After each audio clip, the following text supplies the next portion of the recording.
I'm going to tell you about an old friend of mine from back in my Mafia days. His name was Nicky, but everyone called him Squeaky. Got that nickname because he was always squealing on everybody. There was a guy in our crew named Mushmouth Marty. Seemed like a stand-up guy. Got his nickname because every time he went to make a drop or a pickup, he couldn't seem to keep his mouth shut. So eventually he ended up getting whacked. Then there was the time we had Fat Tony under surveillance, and he started seeing us following him. So he busted out laughing. Started driving erratically all over the city. Seemed like a pretty dumb guy, but then he did something really smart. He drove straight to the docks, where most of the crews kept their boats. He jumped into one of the boats and took off out into the ocean. We didn't have a boat, so we just stood there watching him go further and further away, until finally he disappeared into the sunset. And that was the last time anybody ever saw Fat Tony.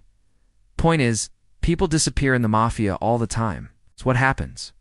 What happened to Squeaky? Well, I'm going to tell you. But first let me tell you a little story. Back when I was a soldier in the Genovese crime family, there was this guy named Fingers.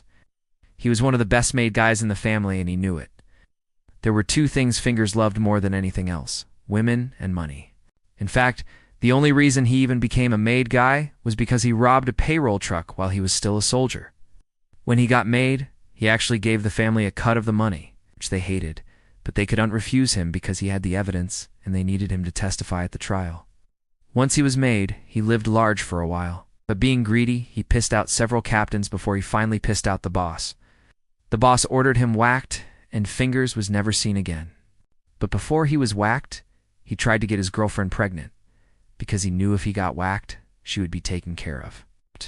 But she miscarried, and some rumors said he did it himself, by punching her in the stomach. Now this is the important part of the story. Her name was Jenny, and she swore revenge on the Mafia and the man who had her boyfriend whacked. She was convinced it was the boss, even though it wasn't. The boss wasn't even sure who whacked Fingers. He assumed it was one of the underbosses, but he didn't know for sure. But Fingers' girlfriend did know, and she swore she would never rest until she made the man responsible pay for what he did. Now I'm going to fast forward a few years, because eventually Fingers' girlfriend married another guy.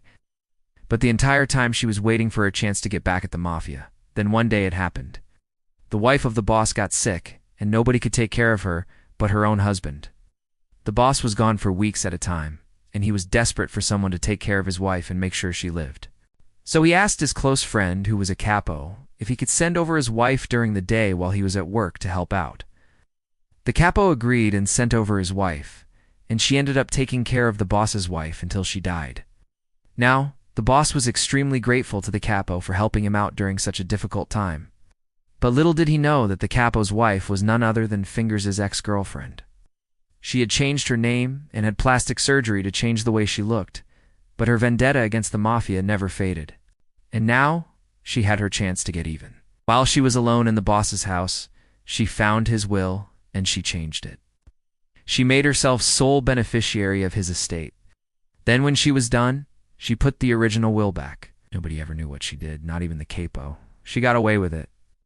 The point is, trust is hard to come by in the Mafia. Blood is thicker than water. That's why there are so many double crosses. Okay. After all, your blood relatives are the ones who can hurt you the most, because they know you best. But it doesn't end there. Even amongst criminals, loyalty isn't bought, it's earned. And once it's broken, it's almost impossible to repair. You see, when I say the deal was made, I mean that quite literally. Trust died the night the deal was made. See, back in the day, there was a bunch of us soldiers who wanted to make a run at the commission. You need a lot of power to do something like that. We all chipped in and bought a bunch of stock in a company that was owned by one of the families. We were gonna slowly buy out the family's share of the company until we had total control. Then we were going to start skimming money off the top. We were going to do it slow, and we were going to do it right. But that meant we had to trust each other. We had to trust that none of us were gone. Panic and sell our shares when the price dropped. And I'll tell you how we came up with the idea. A couple of us were hanging out at a bar one night when this guy walks in. We knew him. He was a retired capo from a different family. He had been retired for years, and he seemed happy. But we noticed that he was with a couple of bodyguards. I guess he was doing okay for himself. So we bought him a drink, and we asked him how he was doing, and he said he was great. He said, "You know, I'm having the best years of my life." Then we asked him if he wanted to go to a strip club with us. And he said, "No, I can't do that. I have to be home by 9 o'clock. We thought that was kind of weird, but then he explained why. He said, You know, when you're in the family, you never really get to enjoy your money. You know, you work hard and you make good money, but you have to hide it because the IRS is always looking for it. And then your own family is always trying to take it from you. You can never really enjoy your money. But once you retire, they can't touch you anymore. So that's when you get to enjoy your money. Then he looked at us and he said, "Trust me, the second you retire, they forget about you. They're not going to call you. They're not going to check up on you. They're not going to ask you how you're doing." And that was the saddest part. That's why he had the bodyguards. Figured we might whack him, thinking he had something we wanted. So we came up with the plan after hearing his story. We were gone nah by the stock secretly. And we were gone nah. Wait until the price went up before we started selling.